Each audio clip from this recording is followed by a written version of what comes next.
These days, if you apologize online, you're already dead. No one will accept it, and you just get spit and shit on even further. But not today. Today, I'm going to be accepting an apology. I know you've probably already fallen out of your seat upon hearing that shocking information, but just hold your horses and let me explain a bit. A couple days ago, I posted a video talking about how an officially licensed Bandai One Piece mobile game was using me to promote it. They cropped me out of a video and then dubbed me over saying nice things about the game. It looked like a fucking YouTube poop. It wasn't super convincing or anything, but it had a big budget behind it for its marketing because this ad was running all over Facebook. And I puffed my chest out a little bit, and it's like Luffy says, I want to eat meat. So I wanted to get a little meat from Bandai, get some juice for the squeeze here for the emotional damage this ad was causing me, because I wasn't saying those things about the game, and it hurt my feelings that they had tried to make it seem like I was. Obviously, I'm just goofing around. I wasn't exactly losing sleep over this whole ordeal. I just thought it was silly. The most insulting thing about it was they didn't even bother to deep fake me or anything cool like that. They just asked one of the interns to start speaking into a walkie-talkie in order to dub me over. So I would have preferred if they put a little more effort into it. Maybe they could even made me like a cyberpunk character or something like fucking awesome. But again, it wasn't a huge deal. I thought it was just, again, a wacky topic. However, I guess it was a big deal to Bandai, because Bandai caught wind of this and internally investigated the situation to get to the bottom of what happened here. They had their whole little Carmen Sandiego episode inside the company, like, who done it? Which one of you fucking assholes ran this ad campaign for our game? Because like I mentioned, the game is One Piece Burning Will, which is an officially published Bandai game. Or so I thought. Bandai got in contact with Matt. As I'm sure all of you know, Matt, Super Spicy Matt, he's been in a lot of videos with me. We work on a lot of stuff together. Matt's basically like my brother, only closer. And they got in contact with Matt to talk about what happened here. And after a discussion on the phone with some of the higher-ups at Bandai, it turns out that this was not one of their ads. In fact, it wasn't even their game. It was using the same name as their game, but it was actually just a bootleg knockoff. So they had absolutely nothing to do with this.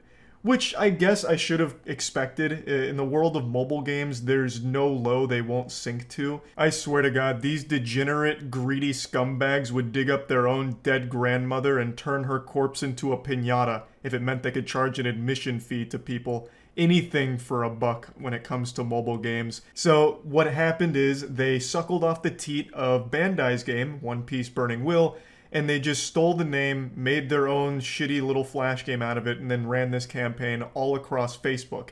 And of course, since One Piece Burning Will is a real game published by a real company, people like me thought that it was the official game, but it's not. And now I know the truth. I have achieved enlightenment.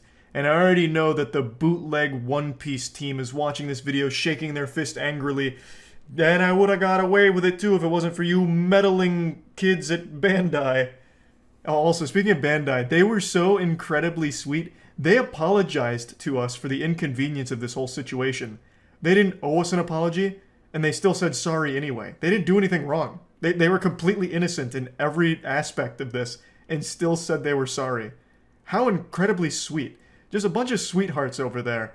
You know, maybe the One Piece was actually an apology all along. Because I feel like this was a treasure even better than anything Luffy's gonna find in the anime. It was just extremely nice, so I just want to make a public statement here saying that I will no longer be pursuing any type of legal action against Bandai. But who knows? Maybe I'll redirect that litigation towards this knockoff team that used me without permission, damaging my reputation nearly beyond repair. You know, because this is a shit game. That game is absolute dog shit. I'd never say nice things about it. And how dare you edit me to make it seem like I would. You used me like a fucking fleshlight, and I won't forget it. I'm like a goddamn tortoise. I have memories for 1,000 years worth of anger. And I won't stand for this. I might just take revenge. You'll have a panic attack every time the postman rolls up, wondering if he's just delivering the usual bills and magazines, or if there might be a little lawsuit hiding in there, sneaking around. I might just take your ass to court and fuck it. So, yep. Now, even though I know that the official One Piece Burning Will game is completely innocent in this case, There's one thing I won't budge on, even knowing the truth, and that's my demand of One Piece to officially include me in the manga or the anime. I still think because of everything I've suffered here, that it's only fair that I just have a small character in the actual narrative. It doesn't have to be a huge role. I don't have to like upstage Luffy and take over as the leader of the Straw Hat Pirates or anything, but just like a single panel where maybe Luffy and the gang's passing a tombstone that says like "Gone but not forgotten, Greasy D. Charles." Or maybe they're like celebrating a great victory at a bar and they overhear a conversation from one of the normal patrons and they say like, "Hey, did you hear? Old odorous Charles drank a bottle of bleach and died." Like, it doesn't matter. Again, it could be just like a single panel that mentions me. I think that'd be great. And really, I think I'm owed that much. After all of this hubbub here, all this hoopla, like, I mean, come on. Let's have a heart here, guys. But yeah, anyway, what a crazy week. Big thanks to Bandai for being so really cool about this whole situation. They were extremely nice about everything, so thank you for clearing everything up. And yeah, just wanted to give you a little update on this situation and tell you where we're at. That's about it. So yeah, I just took a shower because I needed to cleanse myself of sin. I witnessed something extremely dirty and disgusting today. A scummy, popular One Piece mobile game just ran a massive ad campaign using me to promote it without my knowledge. And you would think that they like deep faked me endorsing it or something, which would be kind of cool, but they didn't even deep fake me. They just dubbed over my face saying nice things about the game in a completely different voice and accent and everything. It is outrageously low effort. And it's actually a sanctioned, official, licensed One Piece game published by Bandai. Luffy is really cool and powerful. His AoE skills can hit all enemies. Generally, as a front row role in the lineup, he has outstanding defense and attack. This is my lineup. I like all the characters. There are Solon and Ace. Ace can make me pass the customs faster in the early stage and fire a damage. It is very easy for him to obtain. Yeah, like I said, not a whole lot of passion or tender love and care went into this ad campaign. It's just me cropped out and dubbed over poorly. Like, the annoying orange puts more effort into their, like, dubbing and lip-syncing and shit than this. And this is a big ad campaign. They put a lot of money into this. This is running all across Facebook right now. I got so many emails and messages about it, it's unreal. And I was curious, so I logged into my Facebook to see how long it'd take me to see it. Almost instantly. It's fucking everywhere on Facebook. They put a lot of money to get it out there, and this is the ad. Now, I went over it on stream, and I was under the impression that I was initially under the impression that this was some, like, low-budget indie studio student project just doing its best with zero marketing budget. But it turns out it really is an officially licensed game from Bandai and is extremely popular in China. I understand One Piece is all about pirates, but come on, this is too far. You're besmirching my good name. Like, I'm not even a big One Piece fan. I'm like 100 episodes in and I find it to be pretty mediocre. I'm gonna keep watching it until I catch up and finish it, but goddamn, at least wait until I like the show to pretend that I'm a big fan of this fucking mobile game. Like, have some dignity. Is nothing sacred anymore? I'm gonna go ahead and show you some stream clips from when I was going over it with chat, and then I'm gonna go into it a bit more. Hey Charlie, did you know a mobile game company used your face to make an advertisement? Yeah, I saw that today. That was kind of wacky. And show it. Let me see if I can bring it up. It's on Facebook, and I think I need to be logged in for that. What is it? It's like One Piece Burning Cross.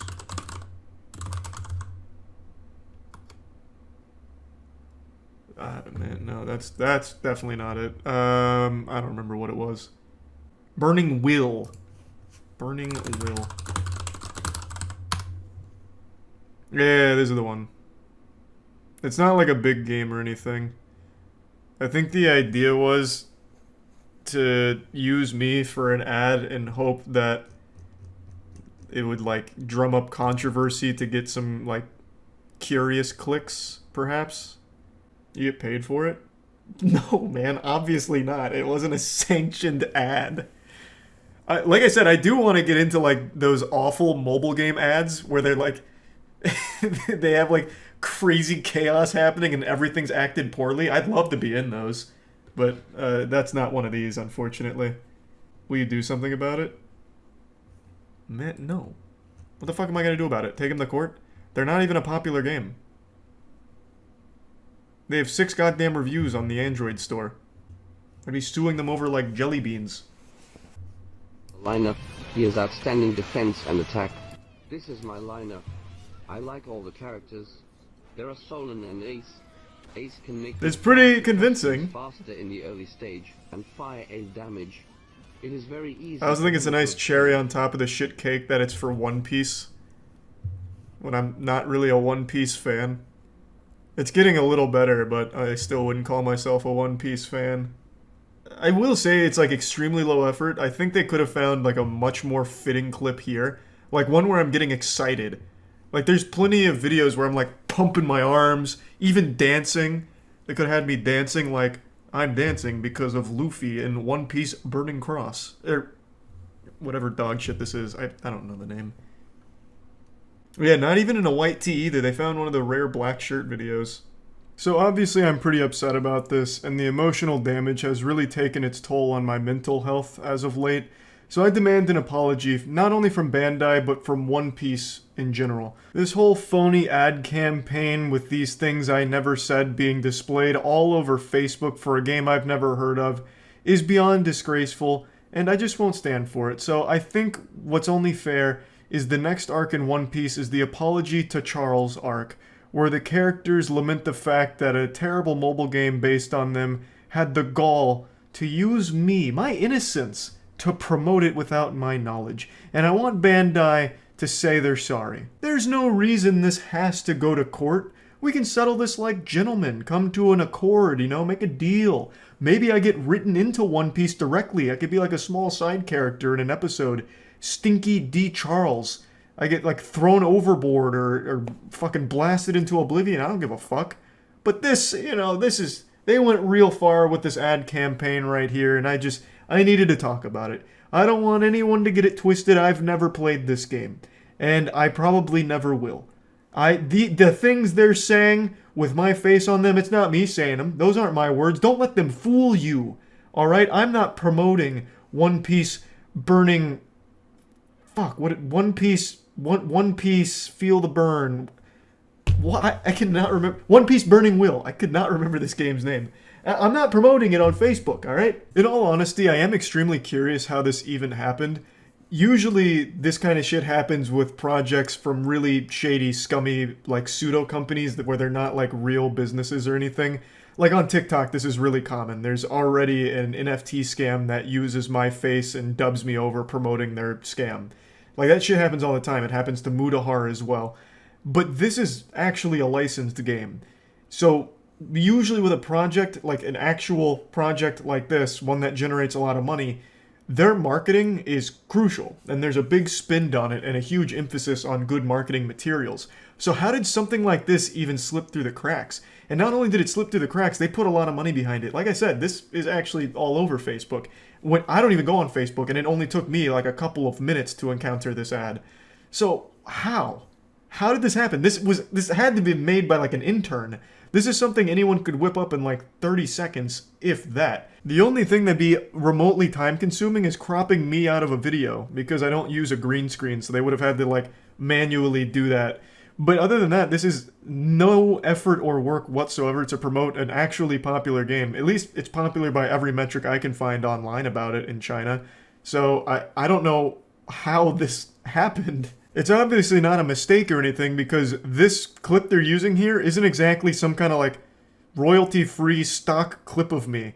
Like I can't find this anywhere else online. So this is something they did in-house. They made the decision to take me from whatever video they used, I don't even know what video this is from, and use it to promote the game. It's just not something they found in like an assets folder on their hard drive or anything, or off the assets store somewhere. They just made the conscious decision to use me for this. And I don't even get why. Because it's not like they're trying to make it seem like it's me, it's not like they're trying to convince people that I, Charlie, love One Piece Burning Will. It doesn't start with What's up, everybody? It's Critical. I love Luffy in One Piece Burning Will. He slaps people's nipples off, and it's fucking awesome. You should download the game. Like, it's nothing like that. They're not trying to make it seem like I, Charlie, like this game. I'm just like a fucking random head here promoting the game. But why? How? This whole thing is just so peculiar. I can't even wrap my head around how something like this not only gets made, but then promoted so excessively. Because that's a decision that has to be made higher up the food chain, I imagine. Like, hey, we're putting marketing dollars behind this. We're going to pump this out across the platforms. Just such a weird situation. But anyway, yeah, I just wanted to talk about it. That's about it. You all know me. I'm not a big believer in the paranormal. Ghosts, ghouls, goblins, gnomes, Wi-Fi. All just a bunch of horseradish, if you ask me. And you know what else I didn't believe in until recently? One Piece being good. But now everything I thought I knew is crumbling around me because I am actually, finally, enjoying One Piece after 2 years of committing time to watching this to see if I'll ever enjoy it. I just finished Water 7 and Innie's Lobby, and I actually really liked those arcs. Now, typically this is a video I would post on my second channel, Moist Charlie Clips, because that's where I've been updating people on my One Piece progress, and it's also just a channel where I've been posting a bunch of other weird shit, so go subscribe to that channel, it'll make you more attractive. But the reason I decided not to put it on that channel this time is because this is such a pivotal moment in my anime viewing career. This is the biggest anime ever made, and biggest manga by extension, and I've never liked it. I've always shouted bah humbug about all the people going crazy about how good One Piece is. But now, after 300-something episodes, I'm finally enjoying it. I'd given One Piece so many chances over the years to really grip me, and it never has, so I always thought that everyone that was preaching the gospel of One Piece being the best fiction ever produced, I thought they were all just a bunch of lunatics, like solar panel scammers just making up lies. You know, I thought that whole concept that One Piece was anything more than dog shit was more made up than the boogeyman. But I decided about 2 years ago now to really buckle down, grit my teeth, and just catch up on One Piece to see if it ever actually gets good. I was willing to subject myself to some torture with early One Piece seasons in order to see if the grass was ever greener on the other side when we finally reached, like, episode 250. There's a very popular meme about, like, no, bro, you have to give it, like, 9 seasons before the show gets good. You have to watch, 400 episodes before you start to like it. You just have to invest the time in it to really get the payoff. And my god, that couldn't be more true for One Piece. It took me 300 episodes to finally get to this point. That's not exactly, that's not nothing. That's a long time spent of not enjoying something before you start liking it. Eating vegetables before you finally get to the main course that you wanted to eat. So I understand why people don't usually subscribe to that belief, like it's not worth investing that much time into a show you don't even like until like 300 episodes in where you get like hypnotized into liking it maybe. I get it. But for One Piece, you know what? I'll just say it's been worth it. I'm not conceding on any of the points I ever made about the previous seasons prior to Water 7, because I still think the pacing was glacial and bad. The outright refusal to actually kill any characters outside of flashbacks was cowardly and takes a lot of the wind out of the sails of stakes when it comes to the show, as well as a couple of other arguments I've made a lot in the past that I don't need to just regurgitate here. Up until this point, there wasn't a whole lot I liked about it other than a couple of characters like Zoro and Chopper, and I did like the Alabasta arc overall, but on the whole, wasn't really feeling One Piece. I wasn't exactly pumping my fist getting excited for it. It was a show that literally was a sleep aid. Like, this was the cure for insomnia for the first 240 episodes. Like, it was so goddamn boring and generic. I wasn't enjoying it. But then, once I got to Water 7, things really started to turn up. Like a lot of people said. Most people actually, when I was talking about this on stream across my journey, always said that you have to at least get to Water 7 before it gets really good. And I can't fucking believe it, but they were right. It actually is good. So, I'm not just going to repeat all of the things I've said on my second channel about One Piece so far with my updates, so I'll just give you the brief cliff notes. I like some of the characters like Zoro and Chopper. I cannot stand Luffy. He's my least favorite character, and now after finishing Innie's Lobby, he is still my least favorite character. This fucking goober only has 2 modes. It's stupid, and then stupid and hungry. And then I guess a third mode when he's fighting. and then he's, at least he's not being annoying. Like, he's just a fucking grating character, and as I understand it, you either love or hate him, and unfortunately, I'm on the hate him side. I do not like him. He is very, very annoying, and I get that that's his whole character trait, but so far he has not evolved past that or developed past it at all. And I can never forgive this show for what it did during Skypiea, where it just put Luffy in the belly of a giant snake, and he stayed there for like 30 fucking episodes straight, and just was like left in stupid juice and like in this trance of idiot moron mode, where he just kept like punching walls, and he's like, oh, this is such a weird cave. Man, am I ever gonna leave this weird cave? Such a weird cave. Like, he himself made Skypiea almost unwatchable, because he is just a perpetual stupid character. And that's just not that fun to watch, especially when it holds everything back. A lot of the problems are caused because Luffy is stupid, and I think that's just a weak plot point that drives things forward, or at least leading up to Water 7 and Indy's Lobby. There was a lot of moments where Luffy was literally the reason things went bad, because he is dumb. Like, he is just legitimately dumb, and that's it. Like, he's just stupid. Being stuck in the belly of a snake for so long is beyond frustrating to watch, because it just keeps repeating itself. Ah, this is a weird cave. God, this cave is so weird. Gum Gum Gatling. Ah, these cave walls are so big. Cave is weird. And then he's finally freed from the snake at the very fucking end. He's like, oh, you guys came into the weird cave to save me? You're like, Luffy, it's a snake. What do you mean it's a snake? It's a cave. It's just so fucking, it's so lame. It's so lame. I cannot stand Luffy as a character. There's only like maybe 3 or 4 moments where he's been serious, and even then, he's still a bit of a goofball. And that's, I don't know, I just don't really like that kind of character trait hammered in nonstop. But all the other characters so far, for the most part, I do like, with Zoro and Chopper being my favorite. Zoro, because he's just a perpetual badass, and he is usually always serious, and when he's not, it's actually kind of rewarding to see him lighten up. And Chopper, because I actually really like Chopper's backstory. So far, he's one of the few characters that got a lot of attention given to them prior to Water 7, of course. And I liked that. I liked everything about his motivation, his drive, where he's come from, and how he grows. Now, we get to Water 7, and every character is getting a lot more to them, especially Nico Robin, the most mysterious of the crew. And there's a lot of drama that happens with Usopp leaving the crew after the Going Merry is deemed insalvageable. They can't, revive her. They couldn't get the paddles out and fucking shock it back. It was kaput. It's dead. And Usopp he's not having it. He thinks Luffy and the crew gave up on the Going Merry too early. So Usopp leaves the crew after challenging Luffy to a duel, and it's very emotional. It's very emotional. I didn't like Usopp that much until Water 7. Now I really like Usopp. And by extension, his alter ego, Sniper King. Like, everything I complained about up until Water 7, they are directly addressing and making better, except Luffy. So I'm getting excited here. The fights are better. I did like the Iniru fight from the Skypiea arc, even though Skypiea as a whole absolutely blew filthy fucking ass. But the Iniru fight at the end I thought was fantastic. And now we're seeing a lot more great fights in these 2 arcs. So I don't know, I've just been really liking it a lot more. Though most of my complaints are still here. I still fucking hate how nobody dies. Nobody dies in this show outside of a flashback. Only when they're doing flashbacks do they have deaths so far. There's no real integral character deaths or really emotional moments so far.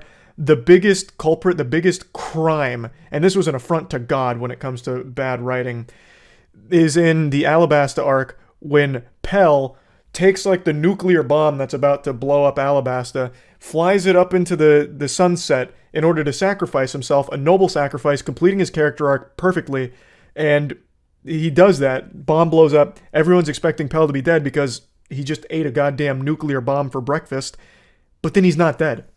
He's still alive. He still lives because they don't kill anyone off in this fucking show. And I think that's such a misstep. All of the big bad villains are still alive. Luffy just knocks them unconscious like it's a Pokemon fight. That is underwhelming. I think that's very underwhelming, especially for the Pirate King. The kid who wants to be the Pirate King. The crew, the Pirate Hunter, Zoro. Like, it's just underwhelming. So that complaint is still here even after Inny's Lobby. But I know there are character deaths coming up. I've been spoiled, obviously, on where the show goes because Tiana watched all of it in a short period of time, so I saw a lot of it. And I know there are character deaths that come up, but even still, as of right now, it's just lackluster. Because I always know, no matter what, they're not going to kill off even minor characters. Even characters that don't have a whole lot to contribute, nothing really happens to them. So that always grinds my ass grease. Like, I really do still have an issue with that, pulling all of these punches when it would be a lot more impactful to the story if they would just commit to killing some characters that obviously were being set up for something like that. But anyway, that's probably still my biggest complaint. But overall, Water 7 and Innie's Lobby have done wonders for making this show enjoyable. The villains are much more interesting here. It's introducing a ton of new, deeper underlying issues that are going on in the world around them, even outside of the immediate problems. The overarching plot continues to get bigger in the scale and scope of it, so it's just finally being fucking interesting, and not just a slog or a tedious chore to get through. The reason it's taken me 2 years to even get this far into the show is because I would constantly fall asleep throughout these episodes. So it would take me like a month, 2 months, or even sometimes 3 months to finish a single episode, because every time I'd put it on, it would put me to sleep. It was more effective than NyQuil. Like, some of these episodes in the other arcs were just so meaningless and so boring. Like, I wasn't invested in it. And there is still some of those sins committed even in this arc, in these two arcs. Like, for example, in the middle of very high-stakes stuff, when they're working to get Nico Robin back on the crew after learning the truth about why she betrayed them, in the middle of that, there is, I think it's 4 episodes of just flashback filler. In the middle of, like, this extremely important moment with Nico Robin opening up about her past, you know, wanting to come back to the Straw Hats but can't because of the Buster order. And during this, like, as they're squaring off with all the bad guys and with Nico there as well, they just, like, fucking shoehorn in, like, 4 filler episodes. Why?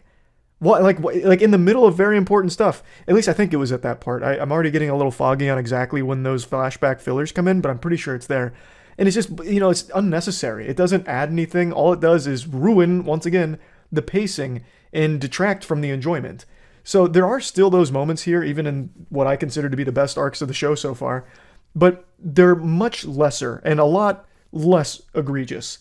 So overall, I just like the direction Water 7 and Innie's Lobby is taking the show. I'm finally starting to see how this opens up into something very special for the first time. So yeah, I'm finally liking One Piece. I know this isn't the most like detailed Moist Meter review breakdown of Water 7 and Innie's Lobby, but I don't really think that's necessary. All of you watching this have probably already formed your opinions about One Piece, and there's not a whole lot I can do to like change your mind. All I can speak to is what I've found not enjoyable versus enjoyable.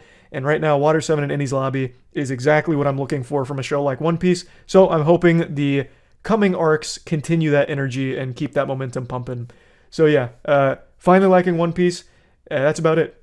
So yeah. For the longest time, I was a Division 1 hater. I'm talking elite level Hall of Fame status frown enthusiast for one particular beloved property that everyone preaches the gospel for. I couldn't stand it, and I'd take every opportunity to passionately rant about it to the point where I'd have veins popping out of my forehead and flames coming out of my eyes as I was talking shit about it. And now I've become one of its biggest fans, to a level that I think most of its community doesn't even go to. It's like the dynamic between Vegeta and Goku, how Vegeta hated Goku's guts for the longest time, and then they end up being best friends, being like, you know, fist bump, I'll suck a fart out of your butt anytime, pal. That's me with One Piece.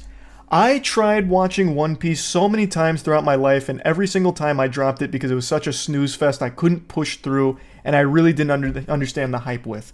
Now, I'm not here just to talk about like the One Piece show and my journey with it or anything, but 4 years ago, I decided to embark on the noble quest to actually catch up with the One Piece anime, which has over 1,100 episodes or so. And right now, I'm at episode like 860-something.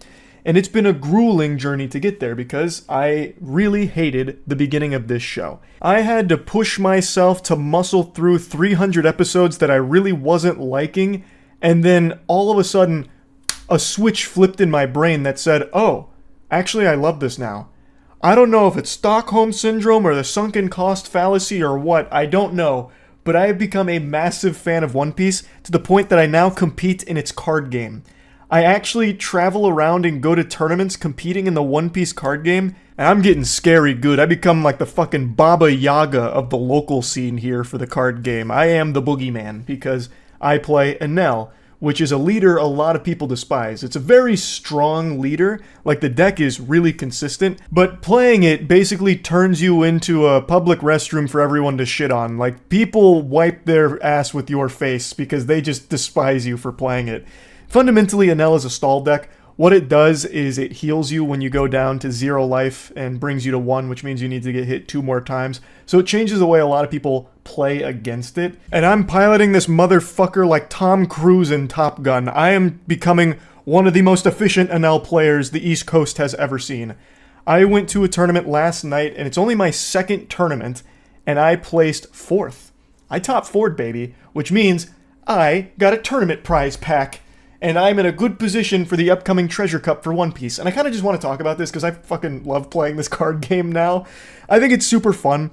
So I initially got into it because I thought the art was really cool. Like, this is a manga rare I collected. This is like the top level rarity you can get, which is the manga rares. Or they also have like winners prize cards. So I got a tournament prize pack, but it's not a winner's pack. You need to win to get that, and there's special cards for it. It's super fucking cool, actually. But anyway, last night I top 4'd at a local, and I went with a couple friends of mine from the Skill Check channel. Skill Check is a channel where we mainly do a lot of TCG content as well as Dungeons & Dragons. So if you like chaotic and silly over-the-top TCG related shit for Magic the Gathering and One Piece, then that's the channel to go to. Check it out.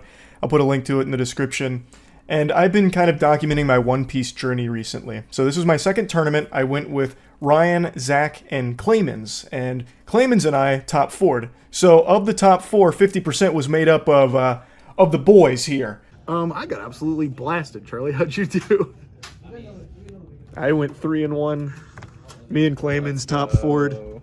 So we have a tournament prize pack and then 4 normal packs. Yeah, I'm elbow deep in the asshole of this card game so much that I even got little custom sleeves for Enel. I mean, they're not custom sleeves. These are just like Enel sleeves that I found on TCG Player. And then I even bought an Enel mat. So after the tournament last night, we kind of hung around a little bit just to kind of do a debriefing, a post-game analysis, an after-action report to go over our games, victories and losses. And even though the store was officially closed, the party had only just begun because they allowed us goobers to stick around a little bit and just jam a couple more games for practice before they oh wow, huge voice crack. Man, I get into like an anime card game, all of a sudden my voice is hitting a new puberty. But anyway, they let us practice some more games so we could get ready for the upcoming Treasure Cup, which is a pretty big One Piece deal. I think the most interesting thing for me, anything? Yeah, I'm just going to do a Flampe.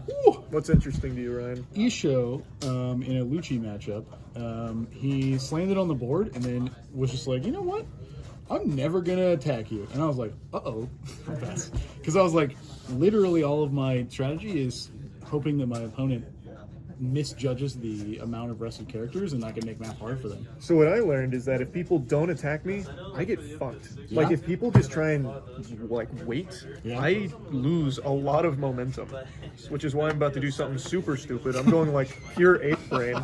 And if you thought I was done, you're out of your fucking mind here. Holy Oh my god. Jesus. So now I'm much more comfortable. Well, here's the thing. I was watching Charlie's late games, and he had this unique strategy where he took his little flompies and he put a bunch of fucking Dawn on it and started beating face. No one expects that. That actually won me the Blue Nami game. That makes sense. 6 at lead. I'll go ahead and rest your prettiest flompy, so I kill it. And I like drawing cards. Sounds good. Nope. I'll pass. Wait a minute. No, no trigger. All right. Okay. I think I only really have... I'm going to a pack step. Oh, you know what? Please. Oh yeah, you know what? While my back's against the wall, let's see what I pull in my. Take a moment to. Charlie got a rip some packs. placement pack. Ooh. What do we got? It's a green. I have no idea what it is. I think it's just a promo. Oh, Kazuki. Kazuki. Oh, I actually think that might be one of the money ones. That's Mononosuke? Someone was saying that.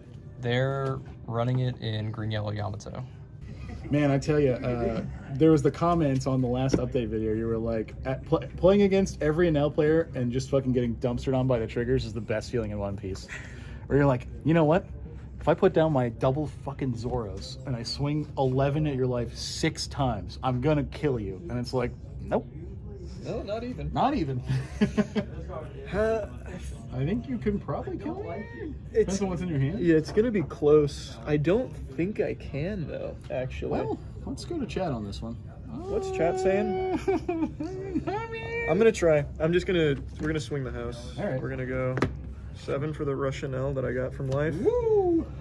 And we're gonna go. I don't think there's any way I could play that to win there. I don't think what you drew got you there, but the No, I comments will don't tell think us, so that's good. I'm not sure. 'Cause all I have in my hand is one case. Purely just one case. I'm gonna put 4 Dawn on these and swing. Yeah, I can't stop that. Fair enough. Good game. Good game, man. I'm just going to go ahead and give you a quick and dirty on how the game functions. If you don't know what is happening here, this is just a bunch of mumbo-jumbo gobbledygook that barely even sounds like English. I'll just go ahead and explain it. The One Piece card game is super simple to pick up, but it has like a really high skill ceiling, which is very nice. It's like super refreshing because it's fast-paced, and there's a lot of crucial decision-making components where even if you don't have like the best hands, you can still squeak out a win by being really smart. Unfortunately, I'm dumb as shit, so I have to rely on great hands, and last night the stars had aligned, and these mitts, we were getting some quality stuff in there. The hands were rated E for everyone, you know what I'm saying? So, the game works by having a leader, in my case it's an L, and if your leader gets attacked by any character or your opponent's leader with a number that's higher than this right here, which is your leader's power, or any card's power for that matter, you will take a life card. When you go down to 0 life cards, if you get hit one more time, you lose. Now, Anel's ability allows me to put a card from the top of my deck into life when I go down to 0, meaning I'll need to get hit 2 more times after going down to 0 to lose, which is what makes him such a headache to play against. And the cost for doing that is only trashing 1 card from my hand, so meaning I discard a card in order to do that once per turn on my opponent's turn. So he's a card that's pretty hard to get through to get the win. It's hard to push for the win when he can heal himself at the most crucial moment. Now, you can prevent taking from life by countering out of attacks. Now, counters are the things that are printed on the sides of cards here. So, like, this is plus 2k counter. So if something's swinging at my leader for 5k, I can counter up to 7 and not have to take from life. And you can do this for any character that gets attacked too, if the character is rested, meaning turned sideways. And you turn a character sideways when you use it. So attacking always has the advantage, so if 2 5ks are battling, the one that's attacking will go through. So you have to counter out of a 5k, and you have to counter out of anything that's over 5k, or you can take from life. The beauty of playing this is it's actually good if people hit me and I take from life, because I play cards that have really strong triggers. And triggers are things that you can do when you draw them from life. So like on this card I just showed, it has a trigger that allows me to draw a card, and if I have 1 or less cards, I just play this for free, which is normally a 4 cost, meaning 4 Dawn. Dawn works the same way mana does in like Magic the Gathering or the mana crystals in Hearthstone. So every turn you get 2 Dawn, except for your first turn you get 1. Whoever goes first gets 1, and every subsequent turn you get 2. Dawn can be attached to characters or leaders, so that way they can increase their power. So Dawn will boost anything by 1,000 for what it's attached to. So it just allows for so much flexibility, and since you draw from life, there's a huge comeback mechanic to it. So there's always just the element of, what the fuck's about to happen here? Did I just hit them and give them the card that's going to end up getting my ass beat here? You know, it's just a really super fun card game, and this is just like the very base level, very bare basics of it. And I probably did a horrible job of explaining it, but I'm not a teacher. I'm only a month and a half into playing this motherfucker myself. Hopefully I can pilot Anel to a world championship W here for this game. I'm going to keep going to tournaments and shit for it. It's a lot of fun, and I just wanted to talk about it a bit because I've talked about One Piece a lot on stream, like for many years, about how I didn't like One Piece, I hate One Piece, this and that, you know, bah humbugging for a long time. Then I started watching it, I still hated it, all the way up until a couple years ago when I was finally like 300 episodes deep, and now I like it so much that not only do I binge watch the show frequently, but now I play the card game. Like, you can't get more invested in a property. Like, it's crazy how that happened. So, anyway, just wanted to talk about it a bit. That's it. See ya. They actually did it. They made a live-action anime series that wasn't utter embarrassing trash that's poisonous to the human eyeballs. The live-action One Piece is very impressive. I didn't think it was possible. I thought we'd discover faster than light travel before we discovered how to make a live-action anime that doesn't suck shit. But boy howdy was I wrong. So, I want to give my full thoughts on the One Piece live action series on Netflix, but before I do that, I'd like to just quickly announce that we're doing a big bundle sale for our comic series Godslap. It's going on right now for the next couple of days, so if you wanted to get into Godslap as well as get some Godslap merch, this is the perfect time for it. It's on badegg.co, I'll put a link in the description. Shameless plug over, let's go ahead and dive in. I'm sure a lot of you know, I was very skeptical when this project was announced. I was even more skeptical and bah-humbogging when they first started releasing a few short scenes on Twitter from very early on. But then, they started to win me over. The tides were changing when they released a video going over how they built the ships. Because it's practical effects there. They actually built the fucking ships, and they look spectacular in the show. So once they released that, and once they released the following trailer, I was kind of sold on the hopium that this could actually end up being pretty good. And it turns out it is good. I'll go ahead and quickly address this because I know a lot of people will ask, where am I in One Piece at the moment? I'm just about to finish the Thriller Bark arc, and I'm enjoying it. Now let's begin with the most surprising thing about the live action One Piece. The characters aren't cringe. They actually do a really good job with the characters because they do something very smart. They don't try and emulate the anime characters one-to-one. They capture the spirit of the characters from the show and manga without trying to take everything that made them special in the anime and try and have humans cosplay it. Let me explain what I mean. One of my biggest criticisms about adapting anime into live action, the one that I made very vocal with the Cowboy Bebop fucking catastrophe, is that you can't take an animated character and mimic that personality with a real person. The flesh of an organism can only convey so much. However, in animation, you have limitless freedom of expression. And in that medium, it makes sense. It feels natural and normal. It's not like embarrassing or weird. But if you take that and try and have a person do it, then it becomes pretty unwatchably bad. The perfect example of this is actually with Cowboy Bebop, the character Ed, who appears in the anime and the live action. And in the live action, they tried to one-to-one clone Ed. So, they had the live action character of Ed doing the same things the anime counterpart did. Oh, well, Spike, it looks like, that kind of shit. And it's hard to watch. It turns out, taking an animated character and trying to translate it to a real person doesn't exactly go over super well or look all that great. And One Piece must have recognized that because they don't. Again, the spirit is completely intact. All of the characters in the live action feel like the characters in the anime and manga, but without them coming across as some kind of half-baked bootleg carbon copy. And that is so refreshing. One Piece has a lot of quirky characters. Even as simple as laughs, they make very over-the-top and fun. Stuff like that.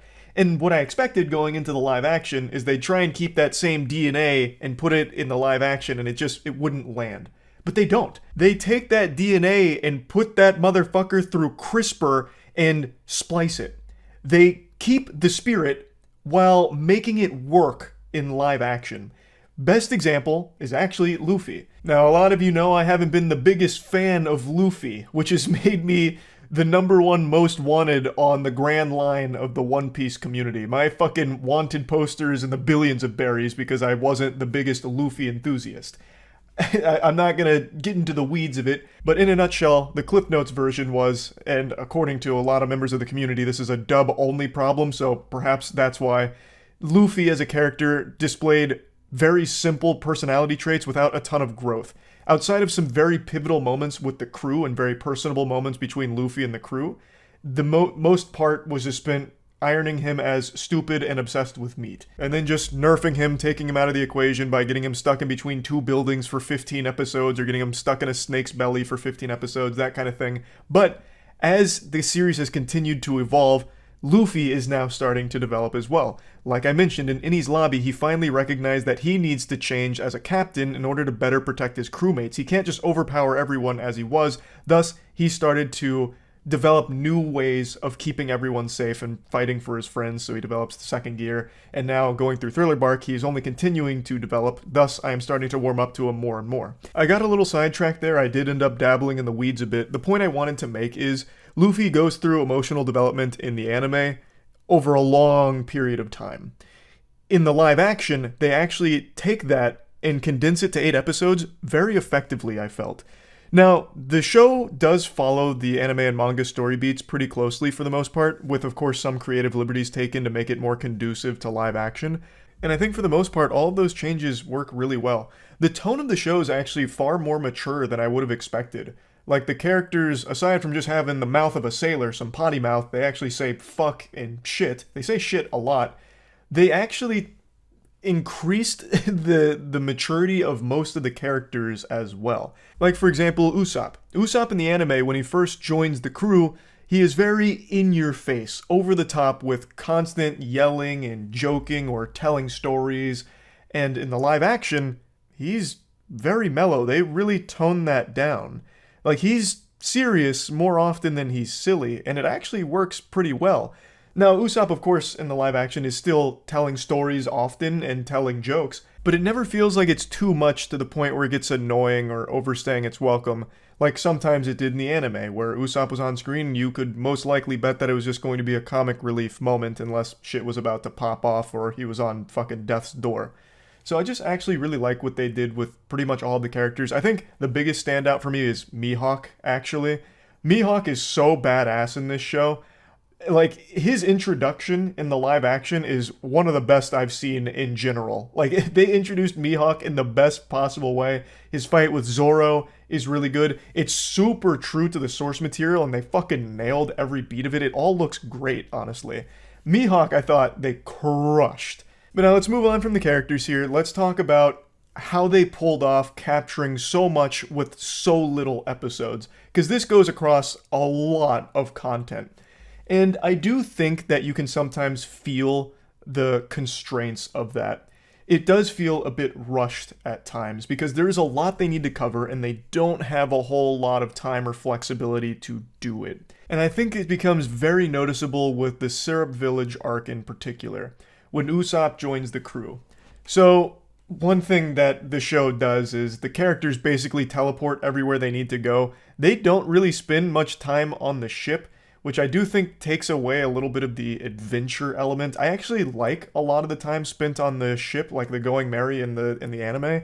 In the live action, you don't see a lot of that. They just say where they need to go, and then literally a few seconds later, they're just there, without anything in between. Which, again, I think is just the result of only having 8 episodes to get all of this story in there. So they had to utilize instant transmission. Anyway, they're at Syrup Village, and all of the story beats are the same as they are in the anime and manga. The major differences are Shaman Buchi being different here than in the show and manga, as well as the absence of Django. Django's just not here. They kept him on the bench, which I think is a weird decision, because Django is pretty fucking cool. But anyway, Syrup Village arc introduces Usopp, and in the anime, they make it clear right away that he is a liar. He calls himself the Great Captain Usopp, he commands 1,000 pirates, he always, says pirates are coming to the village, even though that's not the case. They also establish that he's cowardly. He runs away from fights, he's afraid of it, and that's because he's weak, he's not strong, and he knows it. These are the big 3 things. He's a liar, he's cowardly, and he's weak. But throughout this arc, he is established to be someone that has a really high IQ when it comes to battle. He's very creative when it comes to fighting, and it also helps that he's very good at sniping with his slingshot. And the most important thing is that he is undyingly loyal to the people he cares about, so much so that in the face of all of his shortcomings and all of his weakness, he will put his life on the line to protect the people he cares about. And it eventually leads to the fucking Charlie and the Chocolate Factory golden ticket to join the Straw Hat crew. Now, in the live action, they keep all of the beats intact, but since it wraps itself up in 2 episodes, they completely miss the landing on making Usopp a character deserving of joining Luffy's crew. Like, he is a liar, he is cowardly, and he is weak in the live action, but he never has that triumphant moment where he steps up and he tries to protect the people around him. He shoots like one single slingshot pellet at Kuro, the main antagonist of this arc, and that's it. He doesn't get beat up or roughed up or anything like that. Whereas in the anime, he goes through hell. He's like multiple times one foot in the fucking grave because he is committed to protecting Kaya and stopping Kuro. And it's this determination to protect those people, even though he's not the strongest, that makes him an admirable character that you can totally understand why you'd want him on board this crew. In the live action, there's just no reason. Like, he doesn't really do anything at all. He tells lies, he tells stories, and to showcase that he's good with a slingshot, he shoots like a little bit of food at a pan. And Luffy's like, oh, you're a good shot. And it was never really about Usopp being like a super strong sniper that Luffy wanted him on board. It was always about his heart, I think. It was always about Usopp and how loyal he was to protect people. And how desperately he wanted to follow his dream of overcoming his weakness and his cowardliness and becoming a brave warrior of the sea. In here, none of those qualities are really exhibited in this arc, unfortunately. And I think it's just because, it only had 8 episodes, so they couldn't dedicate enough time to do that. But I still feel like they needed some kind of triumphant moment with Usopp squaring off against Kuro to try and protect Kaya and Nami, as opposed to him just firing one single pellet and then Luffy immediately coming in and saving the day, just fucking blasting Kuro's ass. I do really like the live-action One Piece adaptation, but I'm not 100% sure how effective it's going to be at getting people invested in the One Piece world.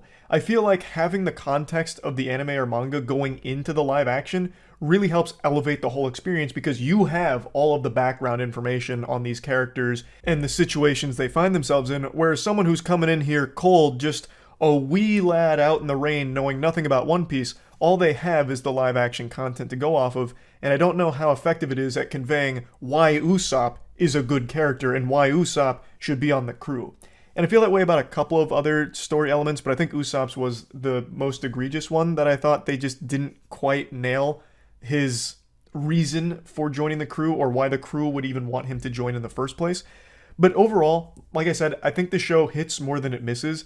The only other complaint I have is that sometimes the visuals get a little stinky.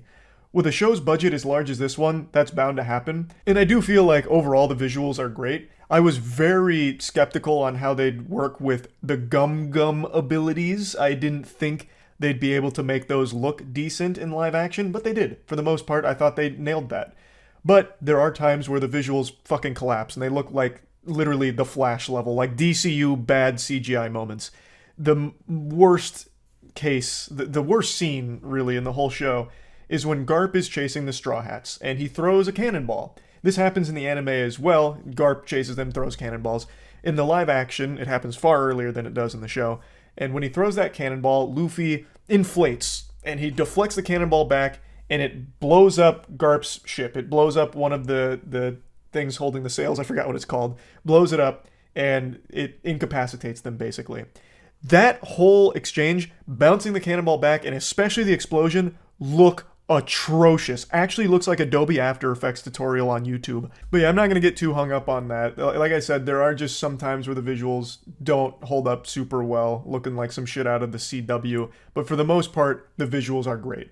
So overall, the show I thought nailed it. This is the first anime adaptation show that I think really surprised me with how good it was. It's clear a lot of passion and love went into this, and it's very clear that Oda himself was involved in the creation of this. I think that's the most important ingredient to have when doing something like this, is have the creator on board to help steer the ship the right way. And I really am excited for the future of this. I hope they continue, and I hope they're given more time. Because I think a lot of the things that myself and a few other people didn't think landed that well is just the result of having to cram so much in so short a time. Oh, also, I really wanted to mention this. They did make a major change with Don Krieg. I don't want to get into spoilers because this actually is totally different than the anime and manga, and it changes everything about, well, I'm not going to say everything. It changes a lot about Sanji joining the crew as well as Arlong. There's huge implications for a big change they made in regards with Don Krieg and that entire situation there. So I didn't love that. I didn't think it was horrible, but the unfortunate consequence of that is Sanji inevitably joins the crew, of course, and for some reason it feels like he's immediately obsessed with Luffy and the crew. Like, he is really taken to them so quickly.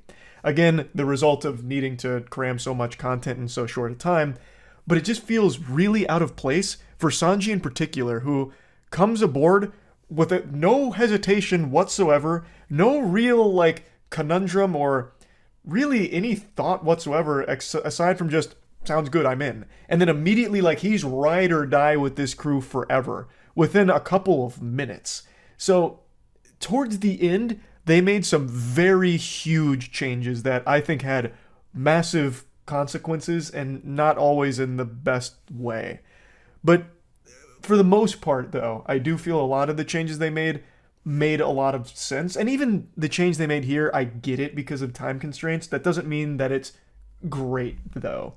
It's hard to talk about it without getting into specific spoilers, but I think if you watch it and have watched the show or read the manga, you'll know what I mean, and I think you'll probably agree with me, but I have no idea. This is just my opinion on it. But anyway, overall, I did really like live action One Piece. Plugging it into the Moist Meter, I'm going to give it a comfortable 80%. And I'm very excited to see what they do with this going forward, if it's popular enough to get a second season.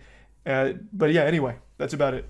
See ya. For most sane people, it's extremely difficult to stick with a hobby that you don't like for an extended period of time. It kind of defeats the purpose of having a hobby. Why would you have a hobby of something you don't enjoy? It doesn't make sense. It doesn't compute. Might as well just be banging your head against a wall or slamming a toilet seat lid on your head. There's no real reason to do it, so if you don't like it, stop. Well, no one ever called me a sane man. So I've stuck with a hobby for a little over 4 years now. And it's time for my biannual check-in, kind of, on it. One Piece. Catching up on the One Piece anime. I started it at the beginning of COVID, and I swore with my hand on a stack of Bibles that I would catch up to the anime, which is well over 1,000 episodes at this point. And I'd like to report my progress here, because it has been tough. One Piece has some very high highs and some very low lows. There's some hits, there's some shits, and let me tell you, those shits be shittin'. They are rough. I swear to God, Ponce de Leon's expedition to Florida probably wasn't as brutal as the journey through some of these One Piece arcs. Some of these arcs are just downright inhumane to sit through, like something Guantanamo Bay would subject you to. Like, there are torturous methods here with some of these arcs, like Fishman Island. Heaven forbid, we'll get into that in a moment, we'll get into the weeds, but like, having someone sit down and watch Fishman Island is like torture Jack Bauer would subject a terrorist to in 24. It's rough. But hey, you don't get muscles like these without eating some of your vegetables, am I right? So I've been pushing through. I've been fighting off the sleep because, trust me, with some of these arcs, it is hypnotic. It is almost impossible to not fall asleep through some of these episodes. But I did it.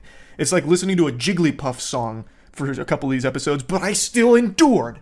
And now, I'm happy to say I am halfway through Dressrosa. So I'm pretty deep into the anime now, and I want to give you my overall thoughts on all of it.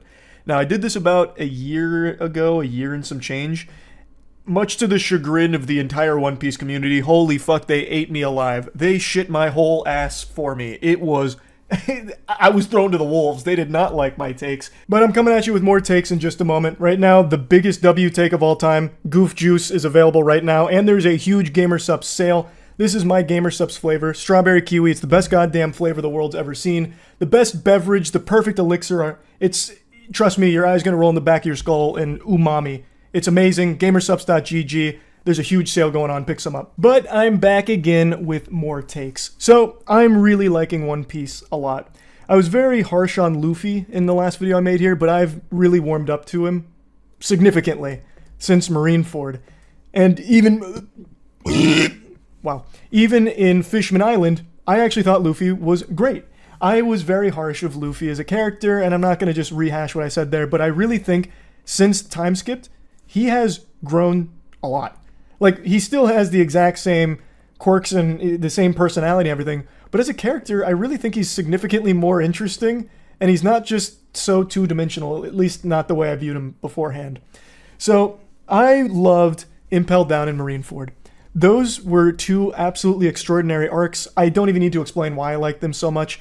one of my critiques of the show is how nobody dies in it or died in it. Marineford has big deaths, and they are impactful, and I think they're handled beautifully. So I am much more satisfied with the way that death is handled in the show. I am very appreciative of the direction it's going there. It seems to be much more willing to make beloved characters face real consequences. So I think that adds to the stakes of the show for sure. But there is a huge blemish. So right now I'll tell you where I'm at. I'm in middle of Dressrosa, and there's a huge roadblock I had to push through. Fishman Island arc. I'm just going to play a clip from stream where I go over just how terrible it was. I finished Fishman Island. Thanks to the One Piece card game, it motivated me to finish fucking god-awful Fishman Island. What was so bad about it?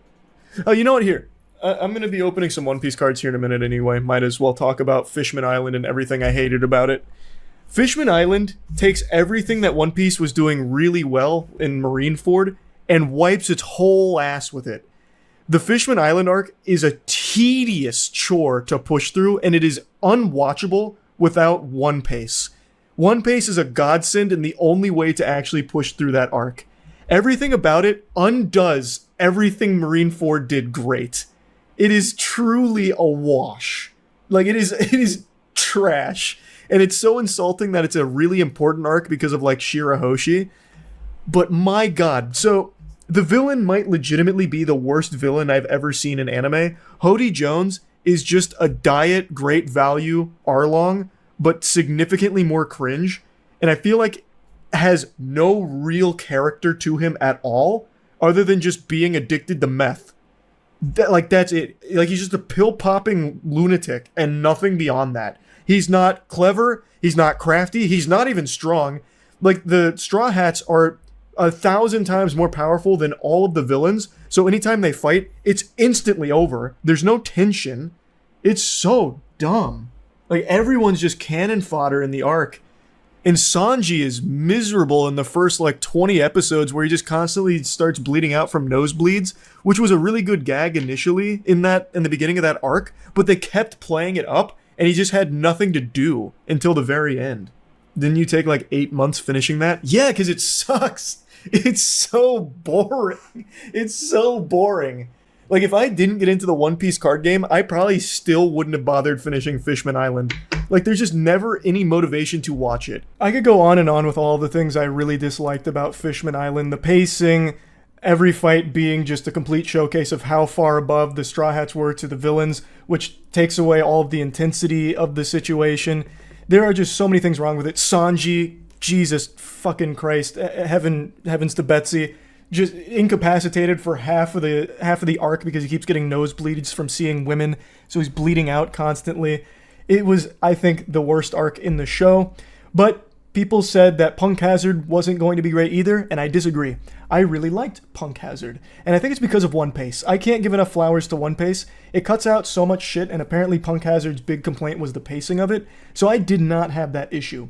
So I really enjoyed it, and I got to see a lot of Trafalgar Law, and what a badass character that is. Now, he hasn't been fleshed out yet, so I don't know too much about him as an actual character, but his Devil Fruit is so fucking cool, and every time he's in a scene, he's the best part of it.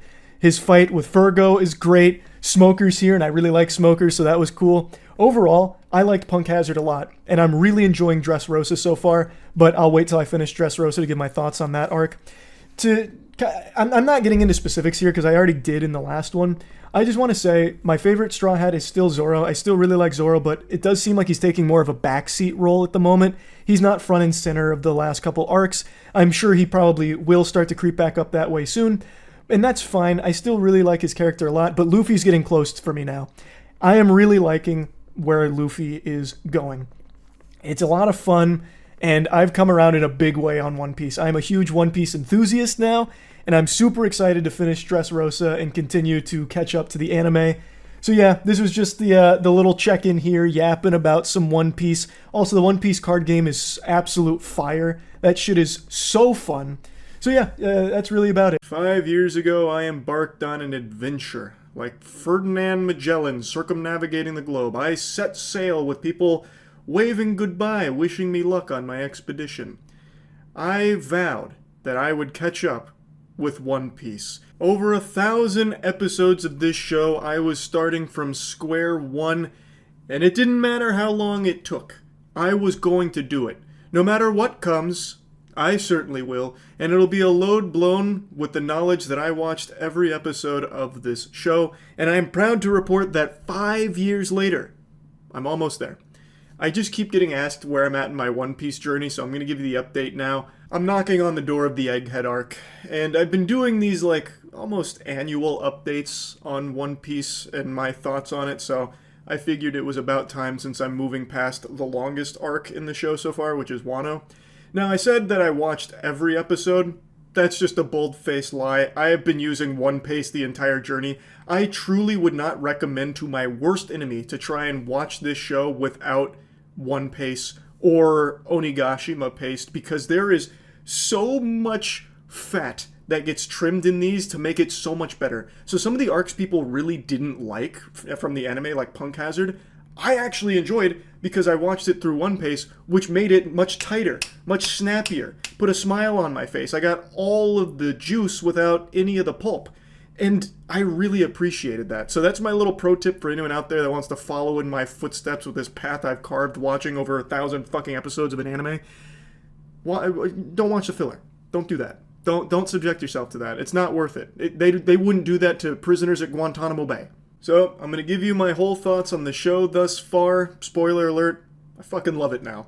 It was a brutal journey in the beginning. I had to really push myself to get through it, but with my iron will and resolve, I was able to persevere and get to the greener pastures. A lot of people call it Stockholm Syndrome. I just call it an acquired taste, and my taste buds began to be a little more refined, and I appreciated it.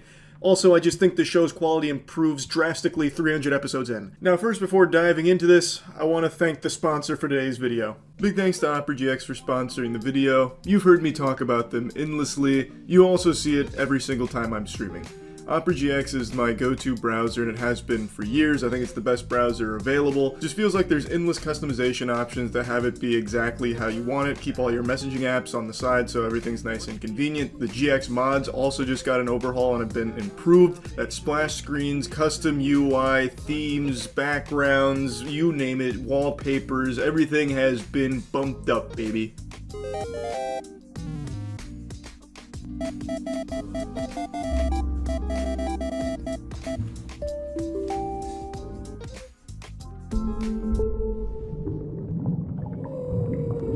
The quick import tool at OperaGX makes it super efficient and super quick to take whatever your existing browser currently is and bring all of those settings over to Opera for a seamless transition over to the better browser. And the GX mods are really just a beautiful addition to an already super clean and efficient browser. And it's even getting a facelift. So it's getting a new updated look, making it even more fresh and clean. So definitely check out OperaGX, there's a link in the description, and thanks again for sponsoring. As I said, I just didn't really like the show in the beginning. It's because the pacing is just glacial, and there's just so much nothing. Like this nothing sandwich of emptiness that just happens so frequently in the early seasons. And I'm gonna be honest here, sports fans, you're not gonna like to hear it. The animation has aged pretty poorly, which is probably why they're going back and redoing the anime from what I've read, like the earlier seasons, to, breathe some more life into it, which I think is a good call. And I just really was not into it. I wasn't sold on the characters. It just moved so slow that it was just this hypnotic fugue state it was putting me in every time I put this fucking thing on. You might remember in my first couple of years on this journey, I was talking about how I literally couldn't finish episodes because I would just fall asleep. It was the actual cure to insomnia. I would turn on an episode, 30 seconds later, I'm going honk shoo. Like, I'm going me, me, me, me, me, me, me. Without, and I'm committing to trying to watch the episode, but I just can't because it's so fucking boring. And there's glimmers of greatness in the earlier seasons. Like, one of the ones people always point to is Arlong Park. I think that arc super duper sucks. But there are some really great elements to it, like the classic Nami scene, which I'm sure all of you have at least watched pieces of, where she's stabbing her arm with the Arlong tattoo on it, and Luffy comes in. It's very emotional, and it's really well done. But what you don't know is that it's surrounded by the most boring shit ever. That it, when you get to that point, it's refreshing, and then it goes right back to being boring. So I just did not like the early season of this show. But when you get to like episodes 300, if you for some reason like me buckle down and just say, fuck it, I'm gonna do it, we're gonna do it live, and you get to like Innie's Lobby and Water 7, it really starts to pay off. Because I think those arcs actually start to push the show forward, and it gets this upward trajectory, this great momentum, and it carries it so well into Impel Down, into Marineford, which I still think is the best arc in the entire series, even after finishing Wano. And then it loses its footing again because it goes to Fishman Island, which is an absolute stain. That is an affront to God himself that arc even exists in the show. But there are some good moments in it, and I know that narratively it's extremely important. Like, you can't skip it, but you're going to wish you could. After Fishman Island, we go back to greatness. It starts to be good again. And it's in no small part thanks to One Piece helping to cover up some blemishes with what I know was some pacing problems with things like Punk Hazard, as I mentioned, and Dressrosa. But with One Piece coming in there and putting some makeup on it, Dressrosa is nearly a masterpiece. I still think this arc has the best villain in the entire show, at least so far. I haven't finished Egghead. But I think Dofi, best villain in One Piece, hands down. And another thing that helps with these later arcs, these later episodes, is the animation is getting better. It's becoming more popular, it's getting more money, so as these seasons were coming out, they had more budget, and they put more into it, and you can start to see it. So the fights are flashier, the animation is smoother, it pops more, it's more vibrant, it feels a lot better to watch. So I really think One Piece is a show, and I know this is a cliche, that if you give it a try, there's a good chance you might not like it, but if you stick with it, there's a good chance you will like it. I have actually started agreeing with that really large take, and I mean large, I'm talking fucking Wumbo double D titty take, that One Piece is one of the best written pieces of fiction ever conceived. The depth of this show is unreal. I am in awe by how well written this universe is of One Piece. So I am very happy that I stuck with it and pushed through because it has become one of my favorite properties. Like, as I made an update like 6 months ago, maybe even longer, where like I have been so into the show that I actually started playing the card game, literally going to tournaments to compete in the One Piece card game. That's how much I've started to love the IP. And I initially got dogpiled by the One Piece fandom for my Luffy take like a year and a half, 2 years ago maybe. I don't even remember how long it's been, because I just was not liking Luffy. He was like my least favorite main character. And I'm going to wiggle my finger and say, why are you booing me? I'm right. I stand by my take where the early seasons with Luffy, I don't think he is the strongest character.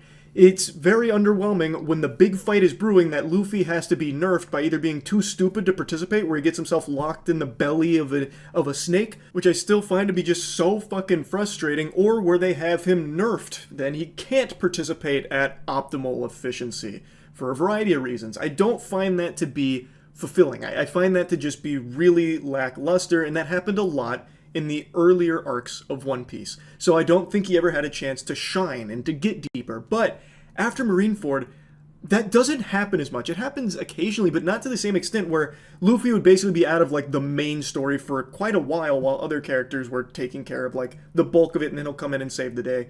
Like that formula doesn't happen as much in the later seasons, so he's a lot better. Now I like Luffy. I enjoy Luffy a lot. He is front and center, especially in Wano, and even when he is nerfed, he's not really nerfed. Like when he's got the Sea Prism Stone handcuffs on, he's in the prison for a while, he's still not nerfed because he's still training. Like, he is using that as an opportunity to train with his hockey. Like, all of that works now because he's no longer just written out for a while where he's just dealing with some kind of boring side quest or chore like in the snake's belly. Now he is actively doing things to work towards the bigger goal with the rest of the crew. So it's a lot better. So those are my overall thoughts on the show, but I want to get specific on Wano since that's the one that I have been in for a long time. It's also the longest arc in the series. It goes for a long time. I will say, biggest critique of it drags. Even using One Piece and even transitioning from One Piece to Onigashima paste, it still does just drag. And I know this has kind of become infamous. There is just a chase that lasts for like fucking 40 episodes. I don't exactly know how many episodes it lasts, but like there is one group of characters. I'm trying not to get into like big spoilers, even though I know most people watching this are already One Piece fans. Still, just on the slim chance someone's watching this and curious on it, I don't want to ruin it for them. But there is a group of characters that are engaged in just this long chase sequence that just goes on for so many episodes, and it feels like every time it cuts to that, you just roll your eyes and you want it to be over because it doesn't really do much. It's just too long. It's nauseating. And that's really my main harsh critique. There's some other things I could nitpick, but I'm not going to bother. Overall, I think the arc is super fucking strong. I love Odin. I think Odin is great, and Odin becomes this wonderful vessel that you get to experience the past of One Piece through, where you get to learn a lot about Rogers and Whitebeard. It's so good. Like, I think that is so good. And he himself is such an entertaining character that on the surface is very silly, but he's also extremely powerful, like the only person that was able to hurt Kaido, and the animation is so good in this season that all of the fights are really joyous to watch, whereas, again, in earlier seasons, a fight is the fights aren't really rewarding. Like, you're not watching One Piece for the fights in the early seasons, but in Wano, I can absolutely see people that just tune in to watch these fights because they're really fucking good. So, Odin is great. All of his retainers around him are great. And also, boy howdy, do they introduce a lot of characters. Not just his retainers, but the headliners, the pleasurers, the spagooters. Like, there are so many different characters that get introduced here with so many different groups. It's hard to keep track of all of them, and a lot of them don't really serve much of a purpose. Some of them are just fucking thrown into the shitter at some point to be forgotten about. Didn't really add anything except for like a couple cool moments maybe. But I think one of the characters that gets introduced that is a standout in this arc is Yasue. What a great and tragic character who does something that I hadn't seen the show explore before. Not going to spoil what it is, but I really love that character and what they do and bring to this arc. And in a close second for best new character introduced in the arc, Yamato. I mean, I think that's a given. If you've watched Wano, I imagine you probably like this character. Also, it brings Ace back into the story, which is super nice. And overall, Yamato slaps. So really, there's a ton of characters that get introduced. Yes, some of them you can wipe your ass with because they don't do much, but there are so many that get introduced that are extremely good. Like Yasue, Yamato, Kanjuro, also not a new character introduced in this arc, but what Kanjuro goes through and what happens there, very well done. Without going too deep, overall it really is kind of a mixed bag. There are times where the writing is great for this arc, and times where it's kind of a disaster. It really is. Like Jack. Jack, for example, is terrible. Like, they hype up Jack early, before even getting to Wano. Jack has a lot of hype. He's the first, massive, big, scary thing from Wano. And he does nothing. Absolutely, he's a fucking fart in the wind. He is relegated almost like a joke in this arc. And I just have to ask why. Like, I don't really get why. And Kaido, the big, big bad, like the ultimate villain of Wano, he's kind of two-dimensional. Like, he's not a very complex character. They spend a little bit of time with his backstory, but not a lot. Like, not to the same degree as someone like Dofi, for example. Like, it was just kind of, Luffy going up against cartoonishly bad guy. And that's a little underwhelming. Like, Big Mom, I think, is a better villain than Kaido. And I really wanted to love Kaido more than I did, especially because the fight is so cool. But there's just not a whole lot of depth that they give Kaido in this arc. Again, there's a couple things sprinkled here and there, like especially with Odin, like with the fight against Odin, how it came down to Odin basically being deceived by someone on the sidelines where someone changed their face and it distracted Odin, and then Kaido got the finishing blow on him, and Kaido was so upset with how that ended that he killed the person responsible for that deception. And he shows immense respect to Odin in his final moments before being boiled alive.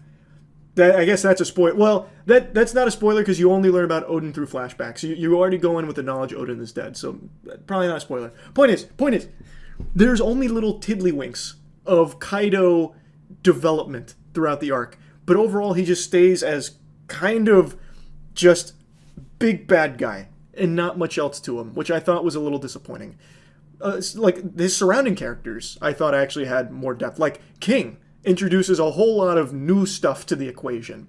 So, that I think is probably the biggest shortcoming when it comes to writing, that the villain just, I think, was a little weak. I still like Kaido as like this monstrous, hulking, terrifying presence. He is undoubtedly the strongest character we have seen in the show so far. I just wish he was also really well written at the same time for the arc. So yeah, overall, I really liked Wano. I think it's a strong arc. It has its shortcomings, but as long as you're using One Piece or Onigashima paste, those shortcomings are much shorter than they would be if you were watching the whole episodes with all of the extracurriculars slapped on there that don't really contribute anything to the actual plot or the development of the arc. So yeah, just wanted to give you my little One Piece update. I will be caught up by the time it comes back from hiatus. One Piece is on hiatus, if you don't know. It's coming back in a few months. I don't really remember when. But I will be fully caught up by then. So yeah, that's really about it. See ya.